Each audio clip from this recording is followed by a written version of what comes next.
ఎక్కడ ఏ జర్నలిస్టులకు సంబంధించినటువంటిది మీ సంక్షేమం ఏంది చెప్పు మీరు? ఒకవేళ సరే డిజిటల్ జర్నలిస్టుల విషయం పక్కకు పెడదాం. నిజంగా నిన్న ఒక ఆయన సియాసత్ పత్రిక ఆయన నా దగ్గరకు వచ్చిండు. సియాసత్ పత్రిక ఆయన వచ్చిండు. అందులో బుక్ ఉంటుంది తేపో, అందులో రాసి ఉంటుంది. ఒకసారి ఆయన మాట్లాడదాం. అందులో నెంబర్లు రాస్తారు కదా బయట. అక్కడ సియాసత్ పత్రిక ఆయన వచ్చిండు సంగారెడ్డి నుంచి. 13 నెలల నుంచి జగ్గారెడ్డి చుట్టూ తిరుగుతూ ఉన్నాడు. వాళ్ళ ఇద్దరు పిల్లలకు ఆపరేషన్ అయింది, ఇద్దరు బిడ్డలకు. ఇంటి రెంట్ కట్టలేక 13 నెలల నుంచి అన్న ఈ ప్రభుత్వం ఆదుకోమని తిరిగితే జగ్గారెడ్డి గారు ఇంటికి తాళమై వీళ్ళు నిలగొట్టని చెప్పేసిండట. నిన్న నా దగ్గరకు వచ్చిండు ఆయన. అక్రిడేషన్ ఉంది. ఆయనకు ఒక్కసారి మాట్లాడే ప్రయత్నం చేస్తా.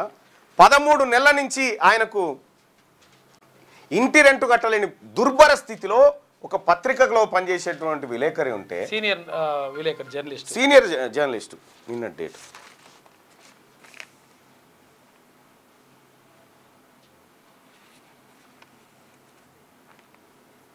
ఇది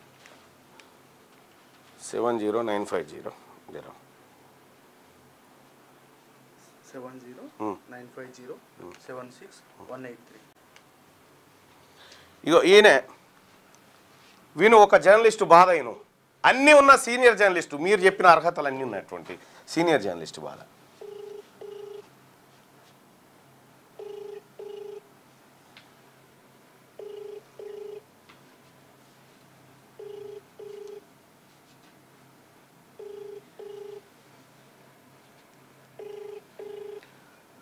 నిన్న వచ్చి దుఃఖంతో ఈడ బాధపడతా ఉంటే, కన్నీటి వలపోత పోస్తూ ఉంటే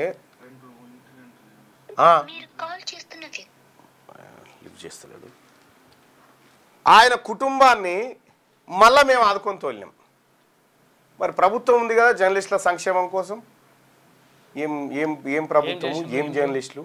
ఎక్కడన్నా ముఖ్యమంత్రి రేవంత్ రెడ్డి గారు ఒక మాట మీకు గుర్తుందా? ఒకరోజు గాంధీ భవన్ దగ్గర జరిగినటువంటి మీటింగ్లో ఈ దొంగ మీడియాను మేము నమ్మం, మాకు ఒక క్యూ న్యూస్ ఉంది చాలు అని అన్నావు. చూసినావా?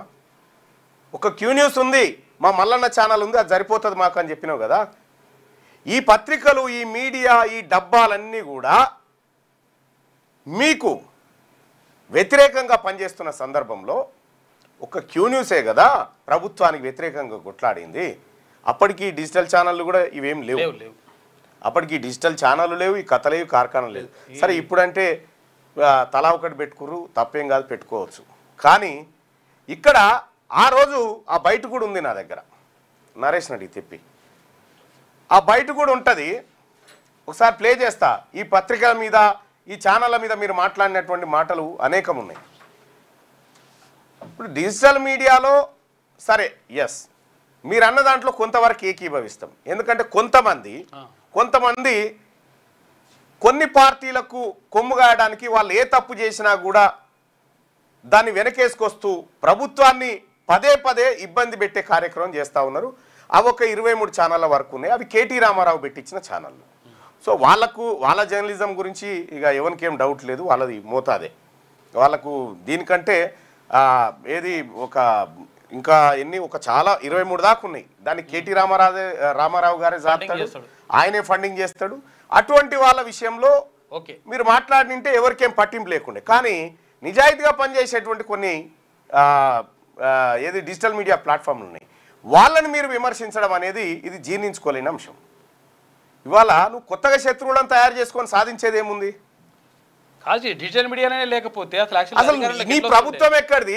ఎట్లొస్తుండే నీ ప్రభుత్వం ఎక్కడిది? ఈ క్యూ న్యూస్ లేకపోతే తొలి వెలుగు లేకపోతే కాలోజీకి లేకపోతే నీ ప్రభుత్వం ఎక్కడిది? నీ లెక్క ఎక్కడిది? నీ కథ ఎక్కడిది? నీ దుకాణం ఎక్కడిది? ఇంతకి